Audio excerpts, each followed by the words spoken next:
huling mensahe.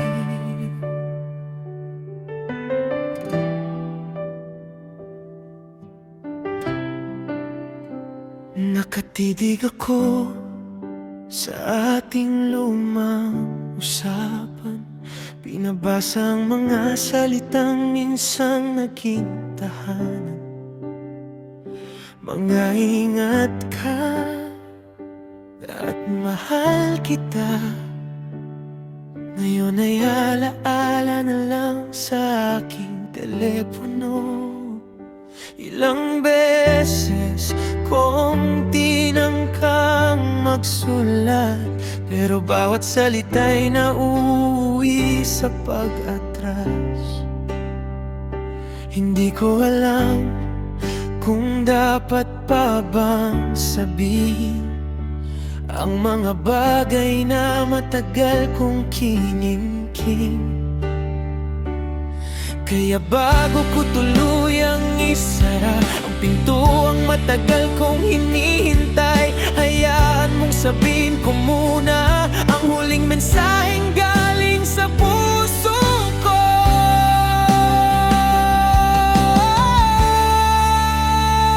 Ito na ang huling mensahe ko sa'yo. Pagkatapos nito, hindi na ako manggugulo. Salamat sa lahat ng sandaling naging atin. Kahit sa huli tayo rin pala'y maghihiwalay, hindi ko nahihintayin ang sagot mo. Hindi na kita pipilitin pang bumalik kung ito na ang huling pahina ng kwento.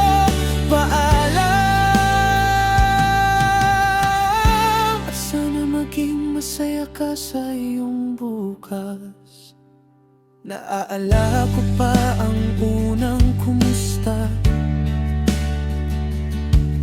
na naging dahilan para makilala kita.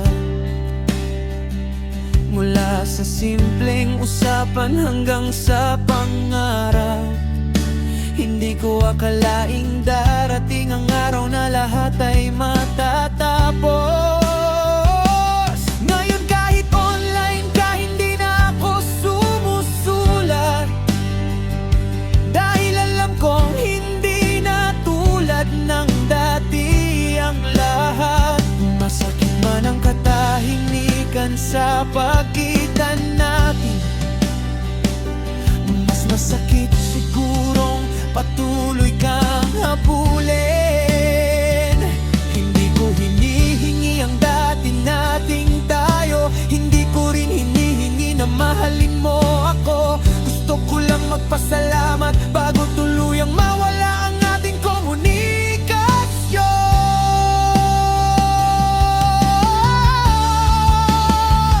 Ito na ang huling mensahe ko sa'yo. Pagkatapos nito, hindi na ako manggugulo. Salamat sa lahat ng sandaling naging atin. Kahit sa huli tayo rin pala'y maghihiwalay, hindi ko nahihintayin ang sagot mo. Hindi na kita pipilitin pang bumalik kung ito na ang huling pahina ng kwento. Paalam, at sana maging masaya ka sa iyong bukas. Kung minsan ay maalala mo ang pangalan ko, sana hindi puro sakit ang sumagi sa puso mo. Alalahanin mong minsan may taong minahal ka ng buong katapatan.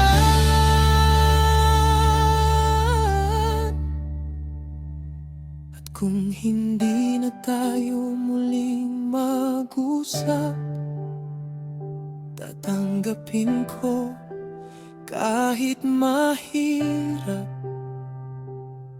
May mga salitang hindi na kailangang ipadala, dahil minsan ang katahimikan na ang tunay na paalam.